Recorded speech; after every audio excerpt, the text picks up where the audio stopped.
महाराष्ट्र में होगा फिर बड़ा खेला? फडणवीस से अचानक मिलने पहुंचे शरद पवार के सांसद सुरेश महात्रे। क्या शरद पवार के सांसद होंगे अजीत पवार की एनसीपी में शामिल?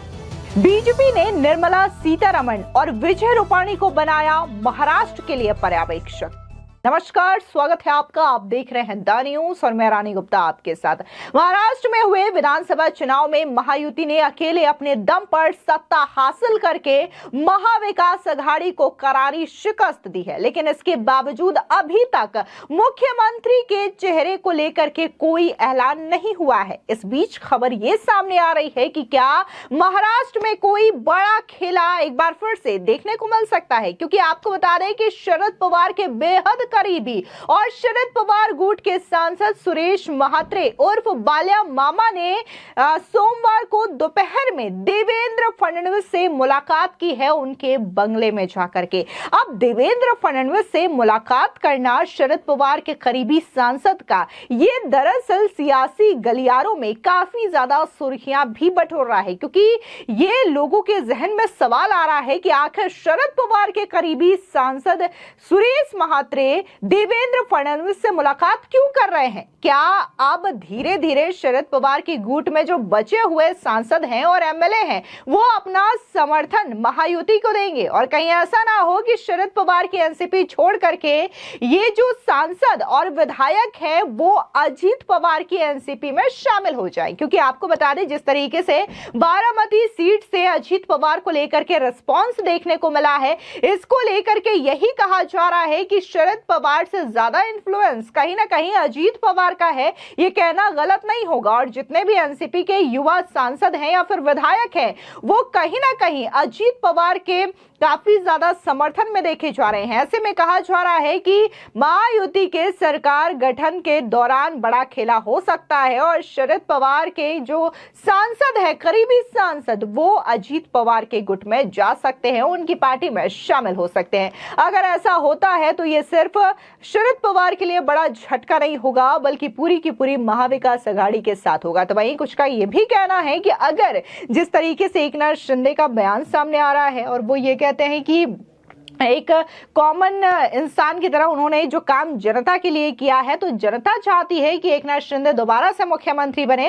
तो इस तरीके की जो बयानबाजी है उसको लेकर के यही कहा जा रहा है कि अगर एकनाथ शिंदे अपना रुख बदलते हैं तो अजीत पवार मजबूत हो जाएंगे और अजीत पवार के साथ मिलकर के बीजेपी सरकार बना सकती है। तो तमाम तरीके की अटकलें इस वक्त सियासी गलियारों में तैर रही है। इस बीच आपको बता दें कि महाराष्ट्र के लिए बीजेपी ने 2 पर्यवेक्षक नियुक्त कर दिए हैं। पहली केंद्रीय मंत्री निर्मला सीतारमण, तो दूसरे गुजरात के पूर्व सीएम विजय रूपाणी को पर्यवेक्षक के तौर पर नियुक्त किया गया है। अब ये दोनों जाएंगे और वहां पर विधायकों के साथ मीटिंग करेंगे। उसके बाद हो सकता है कि मुख्यमंत्री के चेहरे का अनाउंसमेंट हो जाए, क्योंकि बीजेपी की ओर से तारीखें पहले ही बता दी गई है कि 5 दिसंबर को शपथ ग्रहण समारोह आजाद पार्क में होगा, जो मुंबई में बड़ा पार्क है, और उसको लेकर के तैयारियां भी पूरी तरीके से कर ली गई है शपथ ग्रहण समारोह की। ऐसे में आपको बता दें कि सुरेश महात्रे, जो कि शरद पवार गुट से बीवड़ी लोकसभा सांसद हैं, और ऐसे में जिस तरीके से उन्होंने मुलाकात की है ये कहीं ना कहीं लोगों के जहन में कई सारे सवाल खड़े कर रही है। आपको बता दें कि सिर्फ आज सुरेश महात्रे ने ही देवेंद्र फडणवीस के साथ मुलाकात नहीं की है, बल्कि इससे पहले चंद्रशेखर बावनकुले, गिरीश महाजन, राहुल नार्वेकर जैसे कई बड़े लीडर्स ने देवेंद्र फडणवीस के साथ मुलाकात की है। तो ऐसे में इस बात को लेकर के भी अटकलें तेज हो चुकी है कि क्या वाकई में बीजेपी की ओर से देवेंद्र फडणवीस का नाम मुख्यमंत्री के तौर पर फाइनल कर दिया गया है, जिसकी वजह से बीजेपी के दिग्गज नेता पहले ही जाकर के उनको बधाई दे रहे हैं, उनसे मुलाकात कर रहे हैं। आपको बता दें, इस बीच जिस तरीके से पर्यवेक्षक नियुक्त कर दिया गया है पूर्व मुख्यमंत्री विजय रूपाणी को, तो इसको लेकर के उनका बयान भी सामने आया है। क्या कुछ विजय रूपाणी ने कहा है, सुनिए। के लिए जो ऑब्जर्वर नियुक्त किया गया है निर्मला सीतारमण, और आपको किस तरह से ले रहे हैं इस बात को? और नहीं, पार्टी ने हम दोनों लोगों को ऑब्जर्वर के नाते महाराष्ट्र भेजने की सूचना दी है। महाराष्ट्र में पार्टी के नेता चुनने की जो प्रक्रिया है वहाँ एज ए ऑब्जर्वर हम दोनों जा रहे हैं। अभी केंद्रीय कार्यालय बताएंगे कि वहाँ संसदीय दल की बैठक कब होगी, किस तारीख को होगी, तभी हम लोग वहाँ जाकर सबको मिलेंगे और फिर पूरा हाईकमांड को बताएंगे और फिर हाईकमांड जो कहेगी उससे हम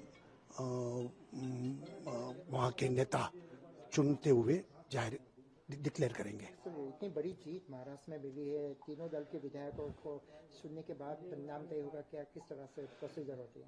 नहीं, प्रोसीजर तो यही होती है कि सब संसदीय दल की बैठक होती है, उसमें सबका मत जानने की कोशिश करते हैं, जो प्रस्ताव आएंगे उस पर विचार होगा और बाद में अगर सब लोग सर्वानुमते बताएंगे तो उसको ही हम नेता के तौर पर डिक्लेयर करते हैं। वैसे पार्टी में तो कोई चुनाव तो नहीं होता है, सर्वानुमत और सब तय करते एक साथ उसको नेता बनाते हैं। सर कब जा रहे हैं, ऐसी कोई बात अभी तय नहीं हुआ है, बैठक कब होगी देखेंगे। वहीं आपको बता दें, जिस तरीके से मुख्यमंत्री के चेहरे को लेकर के लगातार सामंजस्य की स्थिति बनी हुई है और इसके बारे में फिलहाल कई तरीके की प्रतिक्रियाएं देखने को मिल रही है। तो इस बीच आपको बता दें कि शिंदे गुट के नेता मिलिंद देवरा का बयान भी सामने आया है। सुनिए क्या कुछ मिलिंद देवरा कह रहे हैं।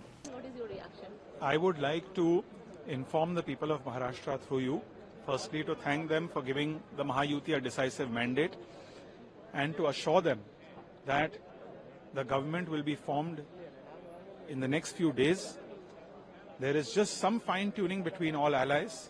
All allies will work together, form a strong government, a stable government, and ensure that Mumbai and Maharashtra go forward. Sir, Eknath Shinde ji already said that I am with the HM and PM decision. He was clear every Look, day. I would say this. I would say Shinde Sahab, from what I have seen, believes in coalition dharma. He will uphold coalition dharma, and we will work together with all allies. The aim is to deliver justice to the people of Maharashtra, not to do politics for a seat. Sir, some news coming up that Shiv Sena Eknath Shinde group, they are asking for the Home Ministry. All these media rumors. Nobody wants to comment on. Nobody will comment and respond to these things. Ultimately, our goal is to work for the welfare of the state. Most important thing, who will be the CM? The same question. These are things you'll know in a few days. How many days, Be sir? patient. Very soon. Very. वहीं दूसरी ओर महाराष्ट्र के मुख्यमंत्री के चेहरे पर केंद्रीय मंत्री प्रताप राव जाधव का बयान सामने आया है। सुनिए प्रताप राव जाधव क्या कह रहे हैं। ये देखिए, शिंदे साहब ने कल ही बोल दिया कि महाराष्ट्र की जनता ने बहुत बड़े पैमाने पर वहां पर हमको जो मैंडेट दिया है उसका आदर करते हुए सरकार बनाने में शिवसेना की ओर से और हमारे मुख्य नेता और मुख्यमंत्री एकनाथ शिंदे जी की तरफ से कोई भी प्रॉब्लम उसमें नहीं है। अभी बीजेपी की अभी तक बैठक नहीं हुई है, उनका गठन नेता जो चुनना होता है, सभागृह का नेता चुनना होता है, तो उसकी बैठक अभी तक नहीं हुई। निश्चित रूप से उनकी बैठक होने के बाद में उसका निर्णय जल्दी हो जाएगा। कुछ अलग से डिमांड देना कि कुछ डिपार्टमेंट्स वगैरह को लेकर के नहीं, हमारे नेता ने कोई डिमांड रखी नहीं है। पूरा उन्होंने आदरणीय पंतप्रधान नरेंद्र मोदी जी और आदरणीय अमित शाह जी के ऊपर उन्हें पूरा भरोसा है और उन्होंने उनके ऊपर ही छोड़ दिया है कि वो जो भी निर्णय लेंगे उनको शिवसेना का पूरा समर्थन रहेगा। सर, कब तक उम्मीद है कि क्योंकि विपक्षी दलों के साथ अभी कल हमारे बीजेपी के जो प्रदेश अध्यक्ष है बावनकुळे ने उन्होंने तो क्लियर कर दिया कि 5 तारीख को सरकार बन जाएगी। आपको बता दें, वैसे खबर ये सामने आ रही है सूत्रों के हवाले से कि आज एकनाथ शिंदे, देवेंद्र फडणवीस और अजीत पवार दिल्ली आकर के गृह मंत्री अमित शाह से मुलाकात कर सकते हैं और उसके बाद जो फाइनल अनाउंसमेंट है कि आखिर महाराष्ट्र का मुख्यमंत्री कौन होगा, इस नाम का अनाउंसमेंट कर दिया जाएगा। लेकिन वहीं दूसरी ओर पर्यवेक्षक भी नियुक्त कर दिए गए हैं। निर्मला सीतारमण जो कि केंद्रीय मंत्री हैं और इसके अलावा विजय रूपाणी जो कि बीजेपी नेता है, उन्हें नियुक्त किया गया है। वो सीधे तौर पर महाराष्ट्र में जाकर के तमाम लीडर्स के साथ मुलाकात करेंगे और उसके बाद ये फैसला जल्द हो जाएगा, यानी कि आज या कल में कौन अगला मुख्यमंत्री होगा, ये तस्वीर पूरी तरीके से साफ हो जाएगी। फिलहाल आपकी इस खबर पर क्या प्रतिक्रिया है, कमेंट सेक्शन में जरूर बताएं। धन्यवाद।